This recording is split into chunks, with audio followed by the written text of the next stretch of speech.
ari imyambarire ni ibisanzwe, ari location twakozeho ni ibisanzwe, nta kintu na kimwe aho twakoreye niho bakoreye. Niho gufata umwana w'igitambambuga w'imyaka w'amezi 4 ukivuka uri umuntu w'umusore w'imyaka 25 ukajya urwashaka kurwana nawe tu kuko nyine nguri iki kareka nyine mu murya imitsi tu, ariko nta kibazo burya wa mugani wavuze ngo kira ngo ushaka urwamuye ngo urwagwa urumva. Turi abantu dufite ubwenge, ufite ubwenge bwo kubatekereza ibintu byawe ukabakora ibintu byawe, ntukajye wicara utegereje ngo reka ndebe kanaka ibyo ari buzane aba aribyo ngenda kujya gukora. Aho ngaho nta n'iterambere waba ufite, n'ahandi n'abantu bari kwiteza abafana bawe babona ibitekerezo byari gushiranye, ubataye baba pe n'ahantu uri rwose wigaye urumva, ahantu ari rwose uri amavandimwe cyangwa se n'abagenzi bigaye. Umufana wa Pastor Zenge akagenda agafata video ngo agafata video yacu agafata niya bari abavandimwe akajyandikaho ngo fake original nyine ukagenda ubona ko nyine twanyuza ahantu mu mugezi turawambutse nabo barawambutse none umva ukuntu hana ngo inzira y'ibiryo ntigibura imbeba. Ariko rero nimba twebwe Team Pastor Zenge inzira y'ibiryo ntigibura imbeba mvuga ngo twebwe turi ibiryo, ahubwo ibyo biryo hari imbeba zaje kubishaka.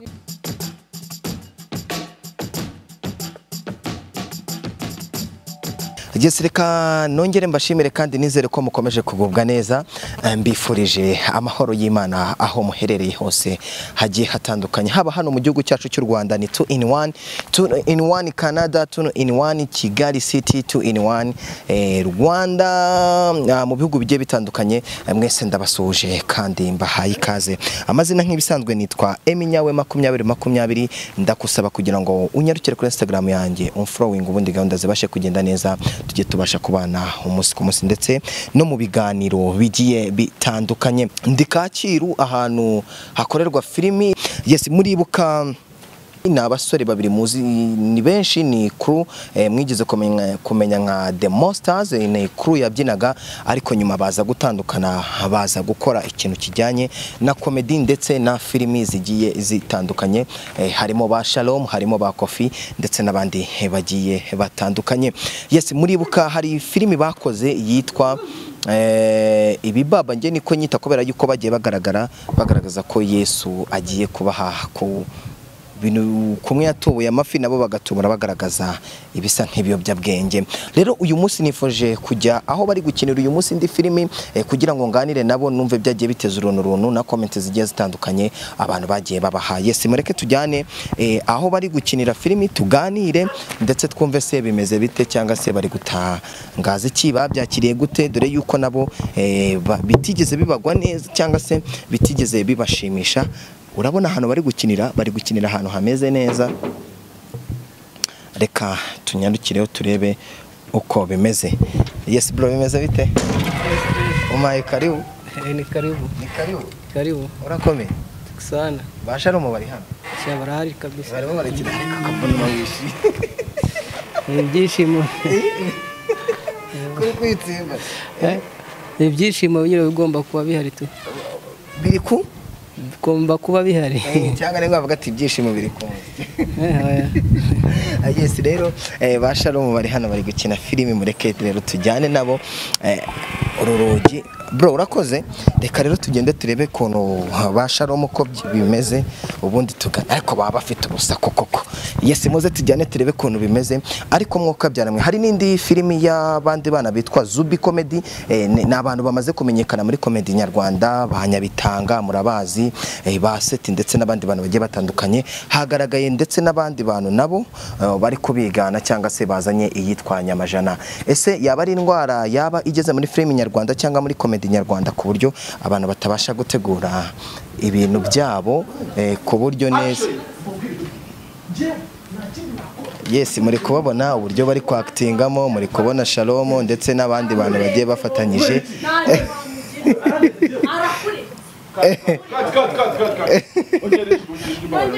Ataryongereye. Shalom. Shalom, bimeze bite? Sabro, bimeze neza. Aha, cyakoze. Bimeze bite?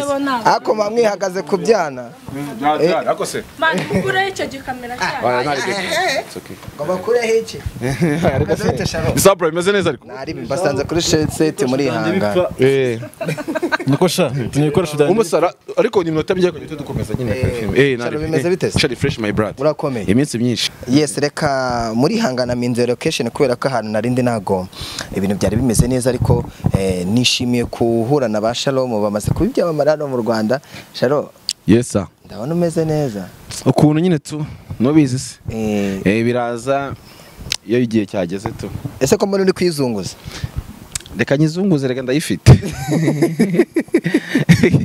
kuki utakizunguza ntabwo nakizunguze kuko ntabwo ngifite ndayifite arazunguza icyo atafite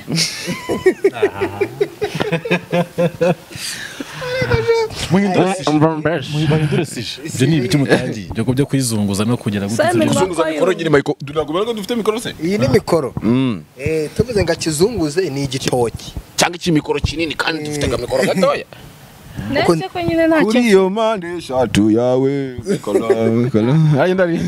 rero ndi kumwe na ba Shalom mumaze kubamenya bagiye bakora ibintu byinshi bigiye bitandukanye ariko ntifuje ko tuganira ku kintu kibasiye sinema nyarwanda cyangwa na comedy bari bafite comedy yabo baza gushishurwa nanjye narabandikiye mu bantu babandikiye comment ndavuga ati ibi bintu birababaje yashishuwe n'ikigo runaka ni iki ni bande bayishishuye Shalo sica kubavuga wenda ngo mentioning ariko ngira ni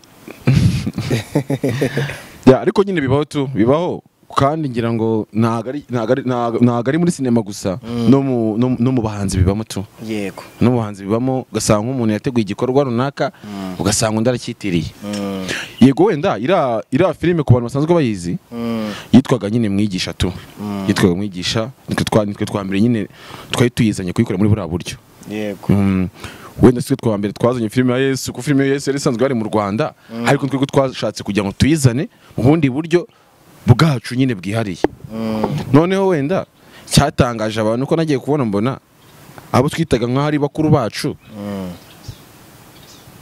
batangiye kuzajya bafata ibyari ibyacu bagashaka kubigira ibyabo yego kiri ikintu kitari cyiza be na gitoya kandi baranabikoze koko batabikora se ubu ngubu nyine gusa binyereka ko urumva umuntu abatekereza abana afite ubwonko butekereza oya ubundi ikintu bakwiye kumenya cyo ni kimwe komedi yo mu Rwanda ni byagaragaye ko nyine iyo uzanye umwihariko wawe urafata iyo nyine nyine wakoze bya bindi abantu bamenyereye bihoraho nyine bafite ibintu bakoraga bihoraho abantu bazi biki byose ariko desha nimo umuntu uzanye akantu nka kariya gashyashya muri komedi nyarwanda ugahimba ikintu nka kiriya ugakoresha creativity nka ziriya mu bushobozi buke twari dufite twakoze twakoze ira filime ku buryo bwa komedi ahubwo noneho we burya baca umugani ngo ukurusha ibintu nyine ukurusha amafaranga bakurusha byose nuvuga ngo ikintu bakoze nyine baturushije nyine nta bwenge baturushije ahubwo bakoresheje ubwenge bwacu mu bwenge bwacu bakoresheje bashyiramo ubushobozi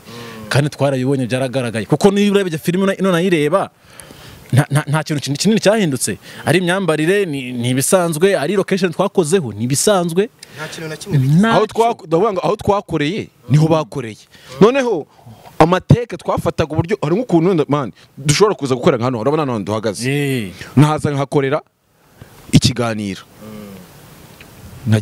nkaho ukaza ukakora ikiganiro urumva hari nk'ukuntu man hari ukuntu nyine nkamwe abanyamakuru mukora zino mukora ama interview gutya hari nk'ukuntu wizanira content akaba ari akantu kawe ndabibona ndetse nk'abesha se urumva noneho ibaze kugira ngo hahantu utwarire content base banayikorera ahantu wayikoreye ariko icyiza nuko abanyarwanda benshi barabibonye kuko iri aboro yarabustinze cyane nyine abantu barayibonye iri nahantu ngero ni nayo yatugize abo turi bo tuvugana iyi ntambwe tumaje gutera no kubera aboro ya Mwigisha twakoze none nukuvuga ngo abantu bose man nakire message nyinshi abastari benshi barumugana kuba yaje hano nukubera Mwigisha nkubira nakabanga burutanazi iri ya filime ijya gusohoka kira kigo kijya kuyisohora bura baraduhamagaye tse mwadufasha kugira ngo iyi filime ikorwe twabaha mwiki mukeneye kugira ngo iyi filime muyigaragaremo tuyikore namwe mugaragaremo ndavuga ati twebwe turi tayari, ahubwo se muratugomba iki? Ibyo batugombaga cyangwa se ibyo basabaga ubwabo ntango ibyo badusabaga. Nese ubambwira ngo nguhe filime yanjye unyishire 100 mbyemere, ntibishoboka. Ahubwo twe twarebye inyungu zacu nka Timo Pastor muri rusange, ndavuga ati se umuntu aratubona muri la filime twaranayikoze arabona ko ari ibiki. Ukatavuga ati reka twemere duhare, nimba ari iyo finance, nimba ari n'iki tubyihorere. Turavuga ati reka tubireke bakuriye n'abakore filime kwabo, location bari baza hiri, baragenda nyine bafata ibitekerezo byacu twatekereje. Nshimira na mugenzi wanje Sharon dukorana, bafata ibitekerezo byacu nka Timo Pastor Zizenge, baragenda icyo bakoze n'iki bashyiramo udufaranga. Bo icyo bakoze nyine ngo ni wa mwana bundi bacumugana mu Kinyarwanda ngo agateye umugabo isesemura akamugaburira. Muri make ndivuga ngo icyo umugabo ashaka mu rugo umugabo agateye umugabo iseseme urakamugaburira, kare kamuteye uramuhereza tu. Urumva nicyo nshatse kuvuga, nivuga ngo wowe nimba nyine babona ko ibyo wowe nyine twebwe ni filime yacu twakoze twakoresheje mu bushobozi bukeya, mu mashusho adafite karite iri hejuru, muri sound itari karite yo hejuru, ariko ubwo bwenge ni nayo mpamvu video public ifika nka Clapton avuga ati video kanyishyire hehe kuri Instagram yanjye. Umuntu nkayaga akayishyira kuri Instagram ye, umuntu nka benshi cyane. Ariko wakora ikintu nka kiriya deje umuntu abantu bazi sinema Abanyarwanda ahita babona ko nyine ibintu byagiye nyine. Ntese wabikora hiki Sharo babegera bumvaga basabaga ko mubigenza gute? Mwebwe mwabasabaga iki? Urumva deja filime ukoze filime ugakora igice cya mbere cya filime ugakina muri acteur wayo, ntago wambwira igice cya kabiri kizakorwa n'undi muntu bagwamagaye ngo uzukinemo, hanyuma hagomba kuzamo undi acteur kandi filime yari yawe. Urukumva icyo kintu rero nge nago iriya ya mbere nakoze yari nge mwigisha.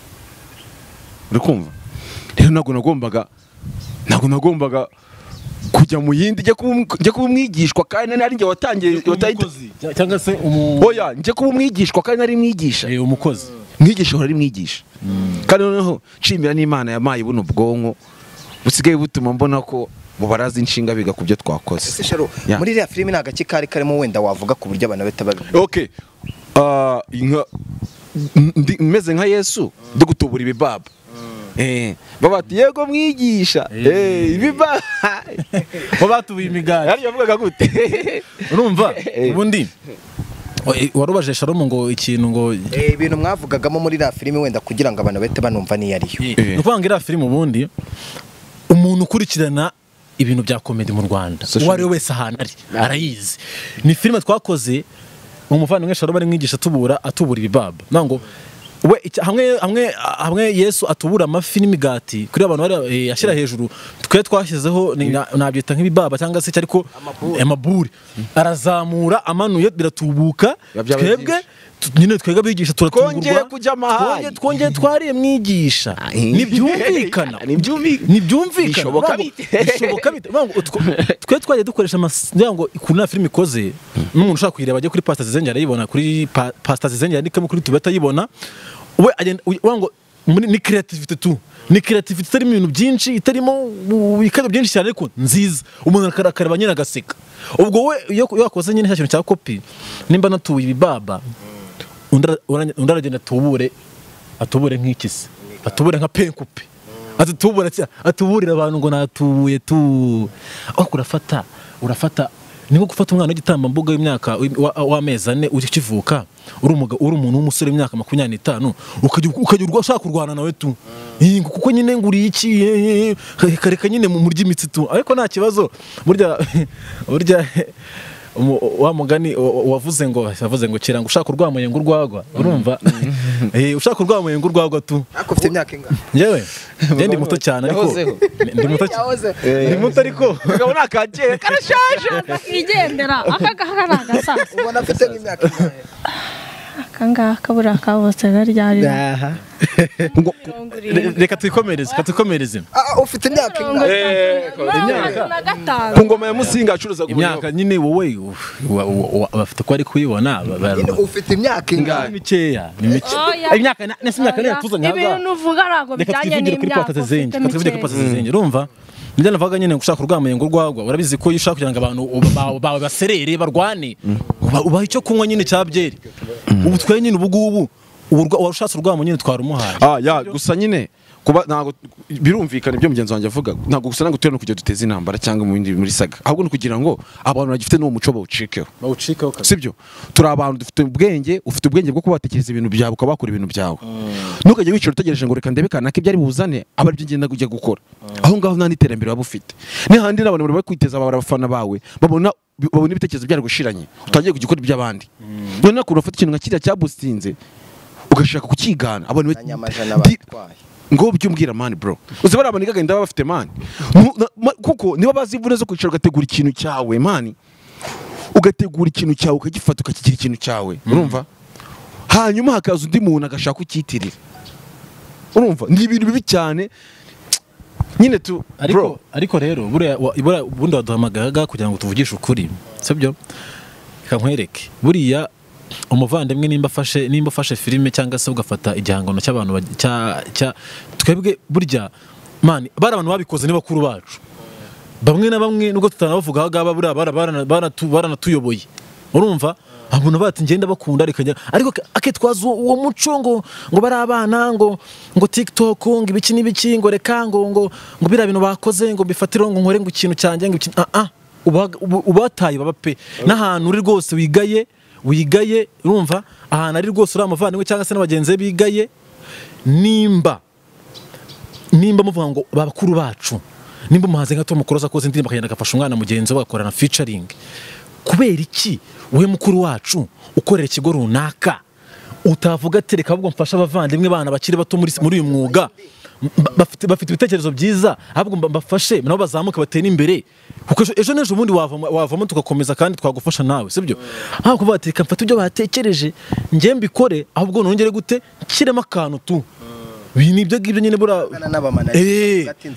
gusa icyiza ukuri iteka ryose kuratsinda abantu bose bro. Ngira ikintu cyanshimishije ngira ngo ndi no mu bantu babibonye bwa nyuma, urumva, nari naraye mu kazi mani, none nabyutse icyo gihe nko mu masaa 6 nje ko mbona message nyinshi cyane abasitari mani bro, urumva bro, abasitari benshi nyine cyangwa ariko mani bro, urabona ngo ukuntu ngo karakantu karekeze twagakunze ngo mukaba mwagatanze bakahika twatanze bro, sinzi ubuntu agateranyije bro, narumiwe ndavana mu buzima mbonye ko umufana wa Pastor Zenge agenda agafata video ngo agafata video yacu agafata niya bari abafandimwe akajyandikaho ngo fake original nyine ukagenda ubona ko nyine twanyuza ahantu mu mugezi turawambutse nabo barawambutse, none umva ukuntu hana twica ahantu twicaye nibyo tumanitse kayo mu giti bazanye ng'igikorera bazanye ariko se man filime ya Scream ibintu byinshi cyane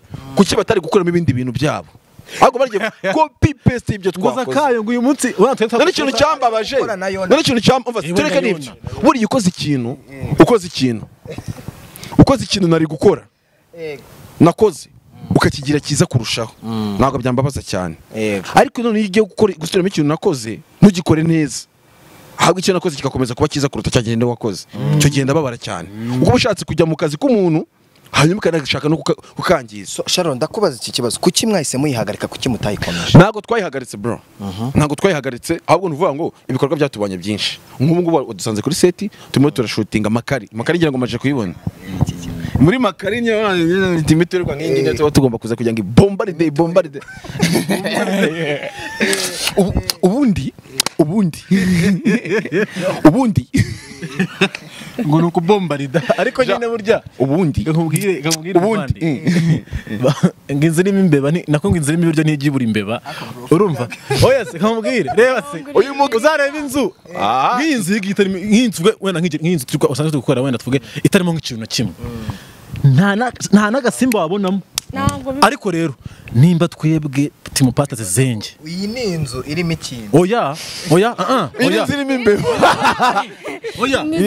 aya nasanishaka n'abavandimwe inzu nijibura imbeba, sibyo nega amatwi, inzu irimo ibyo nijibura imbeba, ndavuga ngo twebwe turi ibiryo, ahubwo ibyo biryo hari imbeba zaje kubishaka, urumva, ubu turi ibiryo by'imbeba, ariko ubu turi ibiryo by'imbeba, urumva, uravuze ngo nimba byumva neza mu kinyarwanda nanjye ku myaka yanjye mfite mwebwe muri ibiryo bariya ni imbeba ibiryo mwarabinyanyagije kubera ko byabaye byinshi abantu bararyoheye imbeba ziraza ziratoragura zirimo ziratoragura ni ukuvuga ngo iriya ndishinganishije filime ibi nakarigira iriya filime usura ukuntu abivuze sibyo sharo twiseka bro iriya filime birababaje ariko genda nihakire irimo content ntago nyinshi njye muntu wibwe bwa mbere irimo content nyinshi cyane bari gufata rwose bagakina ni ngombwa ngo twamanitse Zakayo mu giti nawe ugenda uzane Zakayo wawe ngo umumanike w'igikuri kuki se batagiye kuki batafashe nk'igice cya Yesu ari ku musaraba urumva bagakoresha Yesu ari ku iyo musaraba bafata nayo cyangwa bakavuga bamugambaniye ni ngombwa se ngo niba twatubuye ibibaba nawe tubura imigati ahubwo no kukwemeza niba mbonye ko mushatse kwigana ibintu by'umuntu nimubikore neza reka nze mbere mukanabyica gusa ikintu nkundira abanyarwanda bro ikintu nkundira abanyarwanda umunyarwanda wago wamutoborera ngo uzamucike iyo mukora ikintu kitari cyiza avuga ati ahangaha rwose wapi reka rero noneho mbabwire mwakojeje agati mu ntozi reka turaje ngo bishinze agati kwibye kwiki ndabizi ko utazabishyiramo ndabizi ko utazabishyiramo Ikinyarwanda ni cyiza ngo umanika agati wicaye wajya kukamanura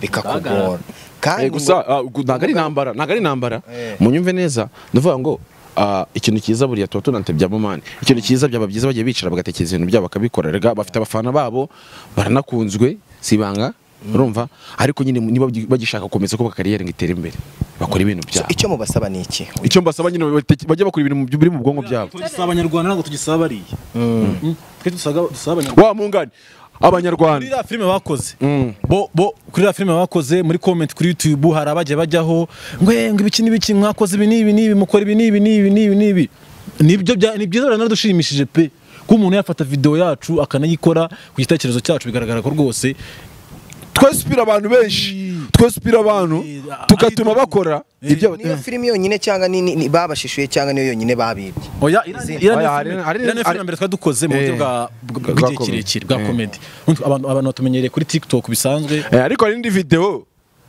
runaka bigeze gutwara nayo yindi yacu ariko nyine ntabwo twe dore tuvuga ngo twibwe urumva hari Kibonke Clapton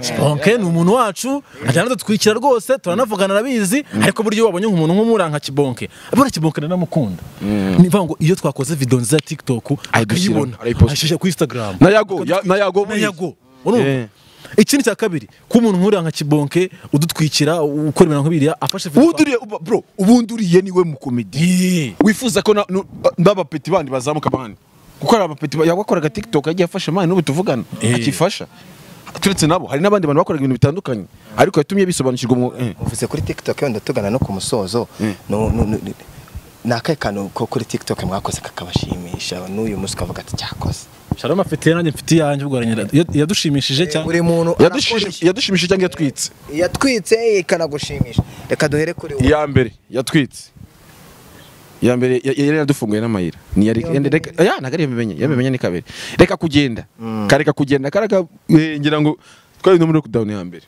noneho yatwitse kurusha izindi zose ni iyo mbimenya ariko ntabwo bisobanuye ngo nizo nkunda mvuga ngo abanyarwanda mani urakora ibintu abantu bakicagura bagitamo ibyo bashaka wowe ngewe rero nkuko abivuze kuri iriya video ya mbere ya reka kugenda niyo video nyine yadufunguriye amarembo tubone ko muri TikTok twazamuka tunashimira Pastor Matayo Pastor Matayo nta mayize bura niwe duhaga ibyo dukora nyine ubwo burana ko kwera nyine ibintu byo gusenga bitakiri gusa video yatwitse niyo ugiye ahantu hose ufata ibi nibi iriya video yitwa iyo mbimenya turimo turategurana igice cya kabiri turi kuyinononsora fresh ubundi tuyisohore abantu bayirebye cya kabiri naho ubundi TikTok yo niyo yafunguye no kuba twicara duhagaze ahagaha no kubona yo waje ahagaha ukavuga ati kabana abantu kamba basure ndebe ko bakora ibi nibi no kubera TikTok pe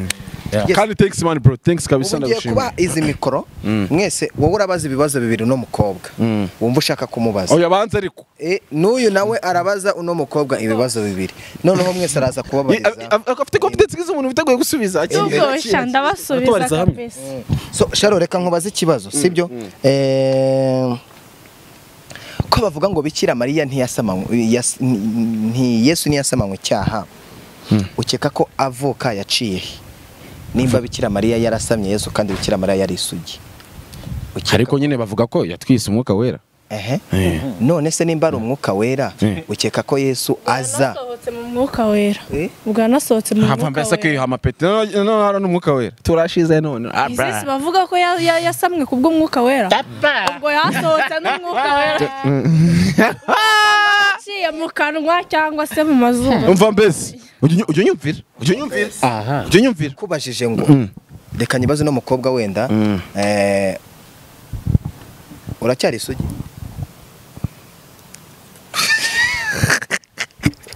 akijya baza kucumi ku nngobaje uracyari isugi Wacu ntabwo turoga. wanyu ni mu rugo Ushatse kuvuga iki? Ariko se man kandi nanjye ntabwo uyarenga.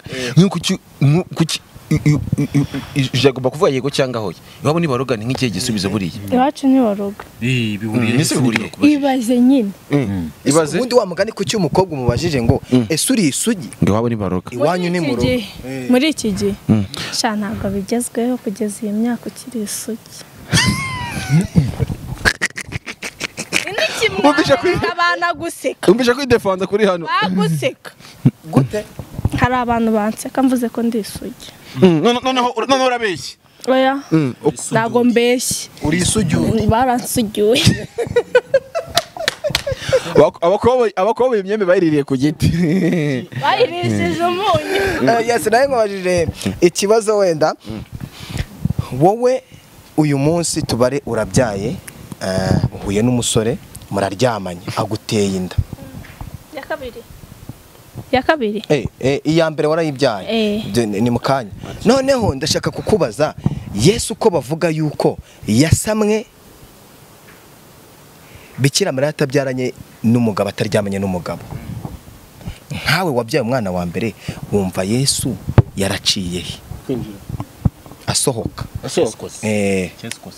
Yego wenda yaciye hatinjiriye. ase niba babajije ntabwo ariwe nabajije Abagabo basaba buri munsi. Rata ni amayobera amatagatifu. gute rero Nta nubwo bitureba. sinahagije birahagije byo yes reka mbashimire bro witwa Kwizera Samuel. Samuel Uyu nawe inshuti inshuti. Uyu nawe ni umwe mu bantu dukorana muri Makari Film. Mbwira n'abantu gukomeza gukora subscribe. Babona gukomeza gukora subscribe kuri Makari Film. Ni kuri Dusabane TV. Okay. Ukagenda ukareba tumaje gukora ibice ibingahe Ibice bitanu. Bitanu birarenga. Ngubu ni nka bitandatu. Sibyo? Okay. Ubu rero iriya film ngira ngo watanya no kuyibona ku mbuga nkoranyambaga zindi zigiye zitandukanye kwa Rocky. N'ahandi hantu nyine mukomeze kugenda mwibona kuri IG yanjye. abantu nk'abari abadufasha Na jizani z'abavandimwe ewana kabisa ikintu nababwira mugende mukore subscribe kuri Dusabane TV mukomeze mukurikire Makari Film ubundi murebe uburyo abantu batwika. yes Ariko noneho ku giti cy'abantu bakurikirana Pastor Zezenge dufite YouTube yacu ku giti cyacu yitwa Pastor Zezenge. Gende ujye ukore naho ukore subscribe ubundi ukurikirana ibikorwa byacu amakomedi yacu abayakunda bari baratubuze tuhatwikiremwe tubangura. mwari mugiye mumishe iyi mikoro ngiye kuyiguha uyu mukobwa uramubaza ibibazo bibiri nawe bibiri ubundi dusoza Ariko man ubugamije iki ushaka amakoto ubushaka amakoto narakubonye.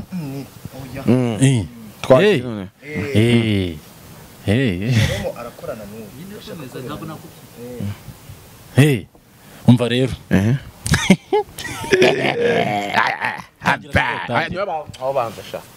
bavuze ngo banze Ubyihorere nimba mufite ubwoba. mumbarize mani data mutubarize ariko nureba mubaze ibibazo bibiri. Okay. uvuga cyane Banza mubaze. ariko se bite batige kubaza mutubarije ubu kibazo baza umukobwa wowe Oya ntabwo nakibaza. Wose kwakira. none se wowe fata mikrofone ariko si bwo ngubwo kukikuva kandi njye wabibaza kandi ari ukwiye kubaza Bareke mbabaze noneho nimba mwebwe mwaje kumbaza. bahera kuri uyu Ndaguhera wowe.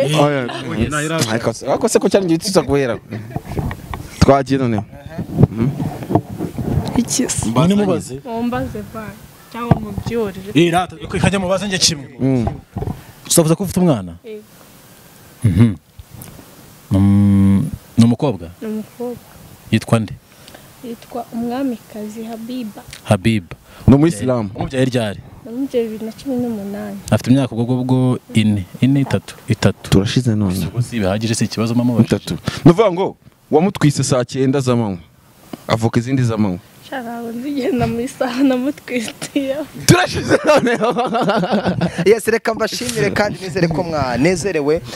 Amazina nitwa Eminyawe. Nyarukira kuri Dusabane TV kandi subscribe ubundi tubashyigikire ubundi duce umuco wo kudahana cyangwa umuco w'abantu bafata utuntu tw'abandi. Abantu bafata ibintu by'abandi ntago ari sawa, ntago ari umuco mwiza yawe. Ubundi gahunda zibashe kujya neza. Jya kuri Pastor Zezenge TV kandi subscribe ubundi ushyigikire aba basore ubundi tubashe kubateza imbere. Peace and love, ndabakunda cyane. Imana ibahe umuksa